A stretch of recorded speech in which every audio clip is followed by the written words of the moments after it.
창세기는 역사서이므로 하나님께서 역사 속에서 예수님을 통해서 어떤 일을 하시기를 원하시는지 살펴보도록 하겠습니다.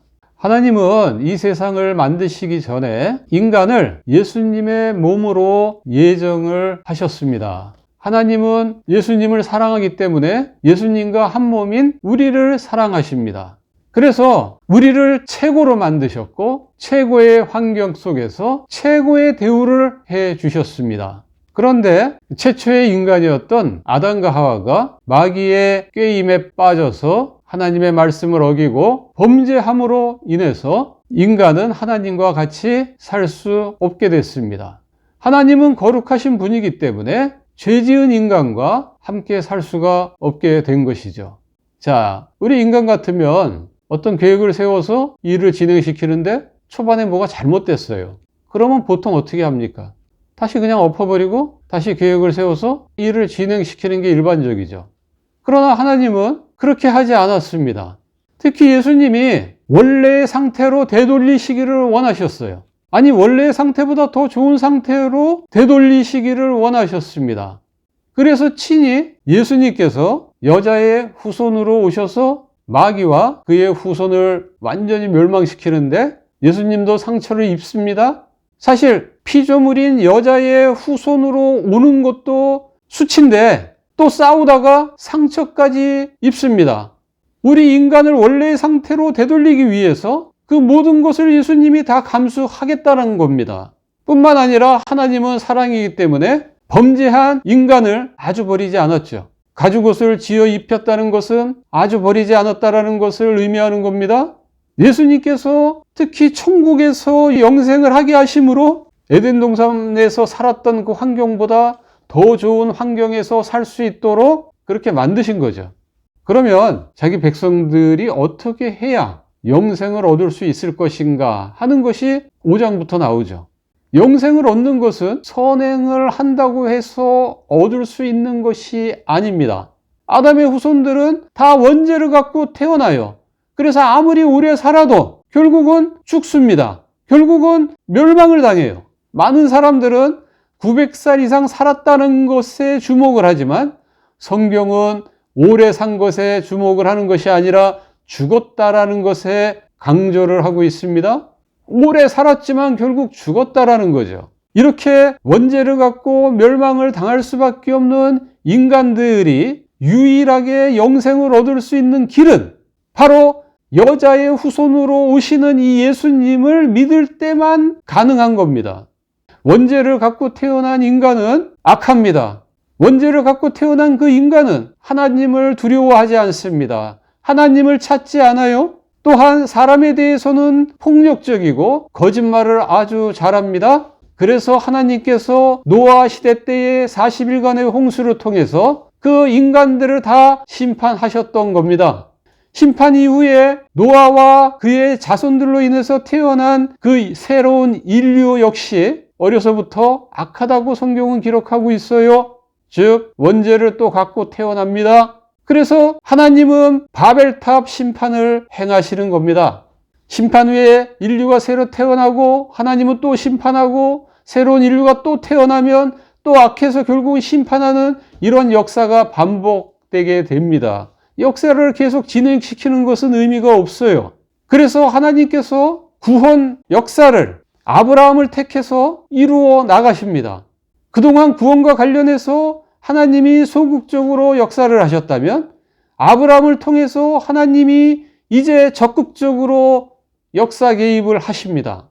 그래서 하나님께서 아브라함에게 특별 사명을 주십니다. 세계 모든 사람들한테 예수님을 통해서 영생을 주는 특별 사명을 아브라함한테 주십니다.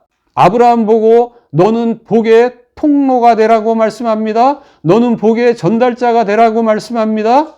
하나님이 아브라함한테 복을 주면 그 복을 아브라함은 세상 모든 사람들한테 전해야 하는 겁니다. 하나님으로부터 재능을 받았으면 재능을 전하는 겁니다. 건강을 받았으면 건강을 전하는 겁니다. 갈라디아서에서는 이 복을 복음이라고 표현하고 있어요. 즉 아브라함은 하나님으로부터 복음을 받아서 그 복음을 세상 사람들한테 전하는 역할을 해야 되는 겁니다. 그 복음은 예수 그리스도를 믿음으로 구원을 얻는다는 내용입니다. 아브라함 혼자 이 복음을 전해서 온 세상 사람들을 다 구원시킬 수 있을까요? 불가능하죠. 그래서 아브라함을 통해서 큰 민족을 이루게 하겠다고 말씀하는 겁니다. 이 큰 민족이 구약에서는 이스라엘이 되는 거고 신약에서는 교회가 되는 겁니다. 아브라함처럼 이스라엘도 신약의 교회도 똑같은 사명을 받았습니다. 즉 하나님으로부터 받은 이 복음을 세상에 전하는 것입니다. 이것이 전도고 이것이 선교입니다. 이러한 사명은 아브라함한테만 준 것이 아니고 그의 자손에게도 똑같이 주셨습니다. 그 자손은 이삭이 되고 그 다음 야곱이 되고 야곱의 이름이 이스라엘로 바뀌면서 이스라엘이 됩니다. 그러므로 이 창세기를 읽을 때 아브라함과 이삭과 야곱과 그의 아들들이 과연 이 사명을 감당을 했는지를 주목하시면서 읽으셔야 됩니다. 복의 전달자로서 복의 통로로서 역할을 감당을 했는지 안 했는지를 염두에 두시면서 읽으셔야 합니다. 아브라함은 이 사명을 잘 감당을 했어요. 그는 철저하게 하나님께 순종함으로 많은 복을 받았습니다. 그 받은 많은 복을 가깝게는 자기 주변에 있는 사람들에게 나눠줬습니다. 더 멀리는 자기가 살고 있는 이방 민족들한테도 나눠줬습니다.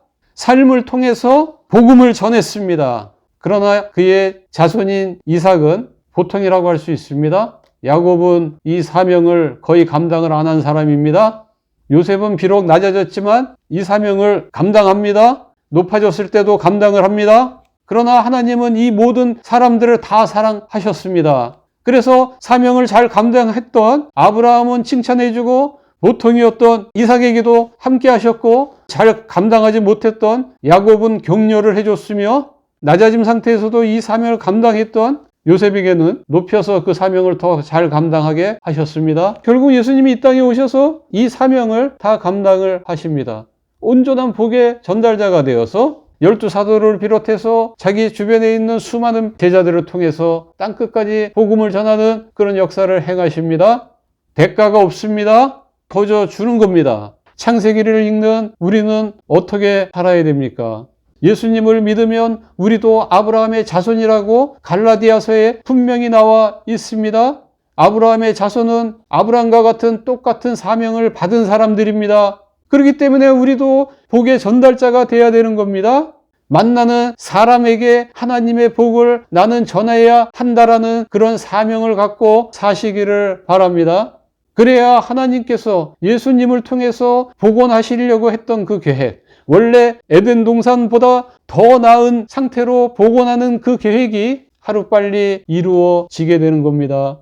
여러분이나 저나 이 복의 전달자로서의 사명을 잘 감당할 수 있기를 예수님의 이름으로 축원합니다.